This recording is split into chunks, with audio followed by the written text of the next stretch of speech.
When it comes to fat loss, there's no doubt that your diet is the most important factor that you have to get right. Even if your training is on point and consistent, you're simply not going to see the results you want without a proper nutrition strategy. But this is where most people fail, and I honestly don't blame them. We're constantly overwhelmed with new diets that are supposedly the new best way to lose fat, so it becomes extremely difficult to know which approach to take. But the real truth is, every single diet or dieting method out there works the exact same way. They all achieve fat loss by causing you to eat at a caloric deficit, meaning that you're eating less calories than you're burning every day. Research has proven time and time again that whether it's keto, intermittent fasting, and so on, although these diets may each have certain psychological and physiological benefits, none of these diets or methods have any special fat loss effect. They instead work by making it easier for you to eat less calories, simply meaning that the best diet for fat loss is really the one that you personally enjoy the most and will be most consistent with. However, with that being said, regardless of what approach you choose, there are a few factors that you need to get right in order to optimize your diet for fat loss, and are mainly how many total calories, protein, carbs, and fats you're consuming on a daily basis. So as for your calorie intake, if you want to maximize fat loss while minimizing muscle loss, then you have to pay close attention to how many calories you're intaking. Research indicates that this is best done with a moderate caloric deficit that enables you to lose around 0.7% of your body weight per week, which is around 1 pound of weight loss per week for most people. In fact, a more aggressive calorie deficit was actually shown to hinder fat loss as opposed to accelerate it. And if you're unaware of what your calorie intake should be,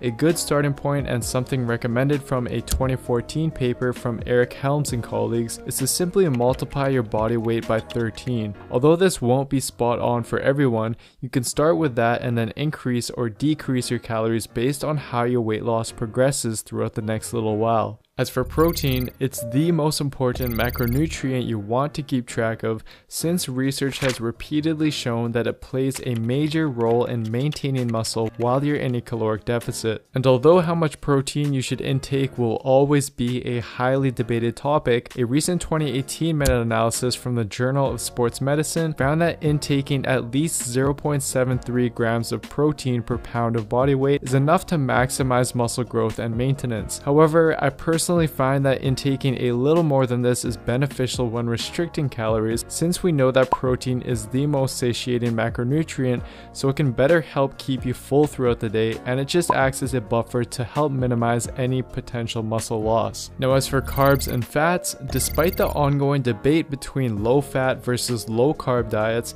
a recent 2018 year-long randomized clinical trial with over 600 subjects found that when protein is the same, both low-fat and low-carb diets are equally as effective for fat loss. So in reality, these two factors can be adjusted based on what kinds of foods you enjoy. But generally, the literature recommends a fat intake of around 0.25 to 0.5 grams per pound of body weight from healthy fats, and then the rest of your calories, minus your protein of course, coming from carbs. Research does also suggest that females might do better sticking to the higher end of that fat range, so that's something to keep in mind as well. Now that you've learned the basics regarding setting up and optimizing your diet for fat loss, let's take a look at what a typical day of eating for fat loss looks like for me. So before we get started with the first meal, here are the main goals I try to achieve with my diet. Goal 1 is what I previously discussed, and currently my main focus is to intake roughly 2,300 calories and around 165 grams of protein a day.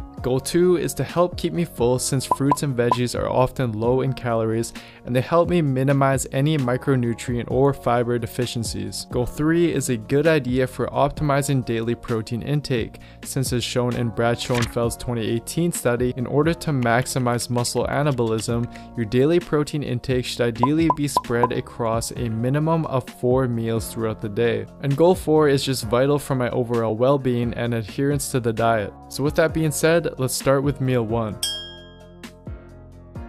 So my breakfast usually consists of a smoothie with the following ingredients: fruits and flaxseed for my micronutrients, fiber, and omega-3 intake, cashew milk since it's much lower in calories than dairy milk yet still provides calcium and vitamin D, whey isolate protein to contribute to my daily protein intake, and a few grams of cinnamon, which helps add taste and has quite a bit of research supporting its ability to improve insulin sensitivity. And with my smoothie, I usually have rice cakes and the other half of the banana.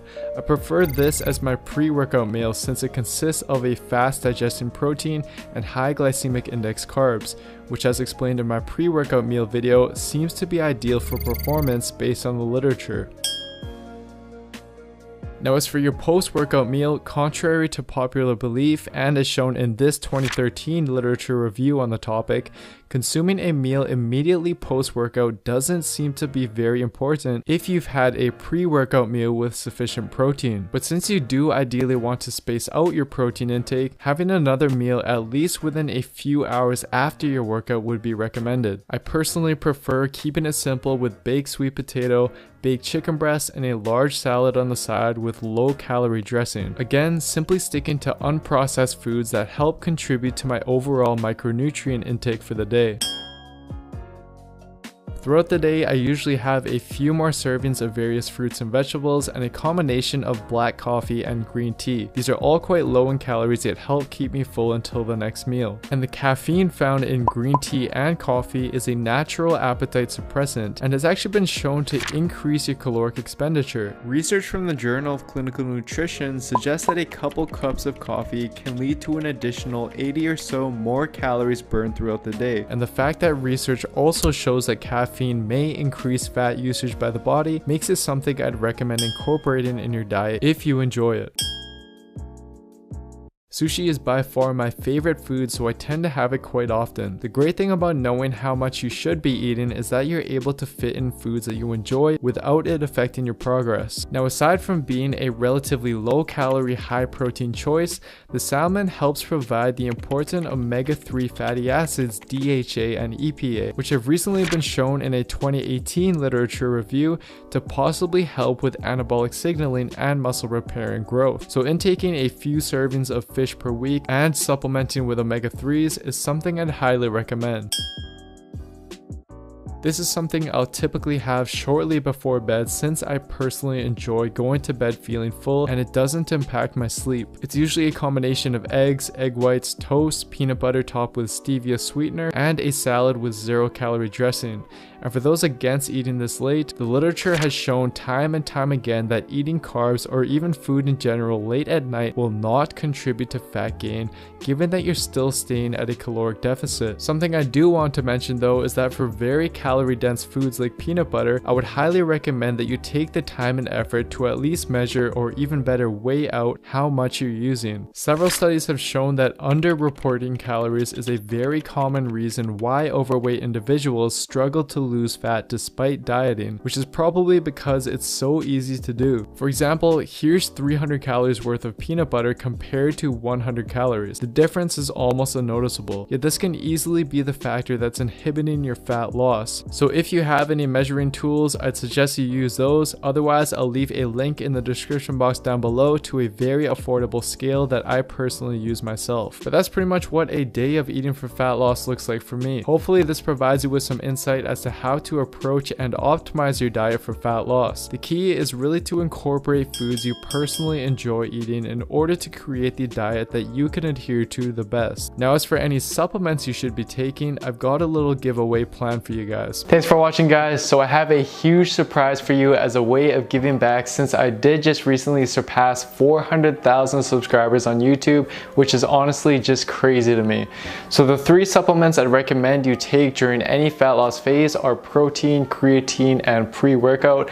These 3 supplements have by far the most research backing them compared to anything else, and luckily for you, the team over at Atomic Strength Nutrition has agreed to partner with me to do a huge giveaway on these 3 exact supplements. We're giving away 50 of these stacks, which are each over $140 in value. It's very simple. All you have to do to win is 1, follow me on Instagram, which I'll link here and in the description box down below. 2, like my most recent photo where I'm holding the supplements. And 3, leave a comment by tagging a friend and telling me what country you're from. In exactly 1 week, I'll be choosing 50 winners who will receive this stack completely free of charge. I'm not getting paid at all for this, guys. I just wanted to do something to show my appreciation for all your support. And all of Atomic Strength Nutrition's products are high quality and heavily backed by science, so you can trust the supplements that you're getting. And I'll be doing more giveaways like this in the future, so make sure you stay updated by following me on Instagram. I also post a lot of informative content on there as well.